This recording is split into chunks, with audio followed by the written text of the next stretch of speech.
नमस्ते। आज बात करते हैं भारतीय संविधान के एक बहुत ही जरूरी और अक्सर बहस में रहने वाले हिस्से की। आर्टिकल 25 यानी धार्मिक स्वतंत्रता का अधिकार। तो सवाल ये उठता है कि ये अधिकार, ये आज़ादी कहाँ तक जाती है?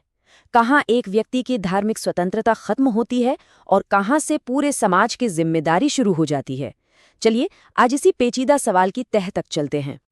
तो सबसे पहले चलिए देखते हैं कि आर्टिकल 25 कहता क्या है। बिल्कुल साफ साफ ये हर नागरिक को 3 बुनियादी हक देता है।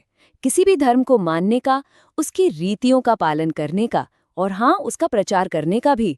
ये अपने आप में एक बहुत बड़ी गारंटी है।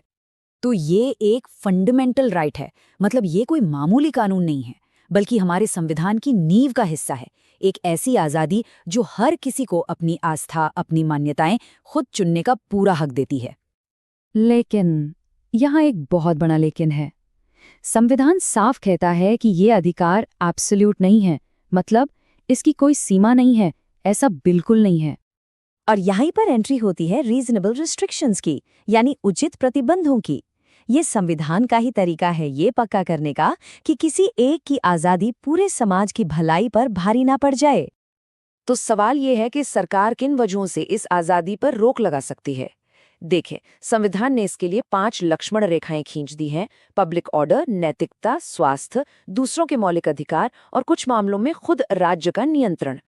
चलिए अब इन 5 को एक एक करके समझते हैं। सबसे पहले है पब्लिक ऑर्डर, यानी सार्वजनिक व्यवस्था। अब इसका मतलब क्या है? सीधा सा मतलब है कि किसी भी धार्मिक प्रैक्टिस की वजह से समाज में हिंसा, दंगे या अशांति नहीं फैलनी चाहिए। जैसे अगर किसी धार्मिक जुलूस से शहर की शांति भंग होने का डर है तो सरकार उसे रोक सकती है। अच्छा, शांति के बाद जो दूसरा आधार है वो है मोरालिटी, यानी नैतिकता। इसका मतलब ये हुआ कि कोई भी धार्मिक प्रथा ऐसी नहीं हो सकती जो समाज के नैतिक स्टैंडर्ड्स के ही खिलाफ हो। और ये बहुत जरूरी है क्योंकि इसी आधार पर सती प्रथा और देवदासी जैसी कुप्रथाओं को बैन किया गया था, जो कि बुनियादी इंसानियत और नैतिकता के खिलाफ थीं। नैतिकता के बाद तीसरा पॉइंट आता है हेल्थ, यानी पूरे समाज का स्वास्थ्य। मतलब धर्म के नाम पर ऐसी किसी भी प्रैक्टिस की इजाजत नहीं दी जा सकती जो लोगों की सेहत के लिए खतरनाक हो, जैसे कोई नुकसानदेह धार्मिक अनुष्ठान हो या फिर लाउडस्पीकर से होने वाला ध्वनि प्रदूषण। इन्हें स्वास्थ्य के आधार पर कंट्रोल किया जा सकता है। अब आते हैं चौथे और शायद सबसे जरूरी प्रतिबंध पर। क्या होगा जब किसी एक का धार्मिक अधिकार किसी दूसरे के मौलिक अधिकार से टकरा जाए? सीधी सी बात है, किसी की धार्मिक आज़ादी इतनी बड़ी नहीं हो सकती कि वो किसी और के फंडामेंटल राइट्स को ही छीन ले। इसका सबसे बड़ा उदाहरण है छुआछूत, जिसे धर्म के नाम पर किसी भी हाल में सही नहीं ठहराया जा सकता। और आखिर में 5वां प्रतिबंध, जो धर्म और सरकार के कामकाज के बीच की एक बहुत बारीक लाइन खींचता है, स्टेट रेगुलेशन। ये पॉइंट बहुत दिलचस्प है। देखिए, सरकार धर्म के मूल सिद्धांतों में, उसकी कोर मान्यताओं में दखल नहीं दे सकती, लेकिन धर्म से जुड़ी जो आर्थिक, वित्तीय या राजनीतिक गतिविधियां हैं उन्हें कंट्रोल कर सकती है। जैसे मंदिरों का प्रशासन कैसे चलेगा या धार्मिक ट्रस्ट की संपत्ति का मैनेजमेंट कैसे होगा, इस पर कानून बनाना। तो ये तो हो गई संविधान की बातें, पर असल जिंदगी में क्या होता है? जब ये मामले कोर्ट में पहुंचे तो जजों ने क्या फैसले दिए? चलिए कुछ बहुत ही महत्वपूर्ण फैसलों पर एक नजर डालते हैं। 3 ऐसे लैंडमार्क केसेस हैं जिन्होंने आर्टिकल 25 को समझने का हमारा नजरिया ही बदल दिया। 1954 का शुरूर मठ केस, 1994 का एसआर बम्बई केस और 2017 का 3 तलाक केस। द 1954 का शिरूर मठ केस, इसमें कोर्ट ने एक कमाल का सिद्धांत दिया। उन्होंने कहा कि धर्म के 2 हिस्से होते हैं। एक, एसेंशियल रिलीजियस प्रैक्टिसेस, यानी धर्म की सबसे जरूरी प्रथाएं जिन्हें सरकार हाथ नहीं लगा सकती।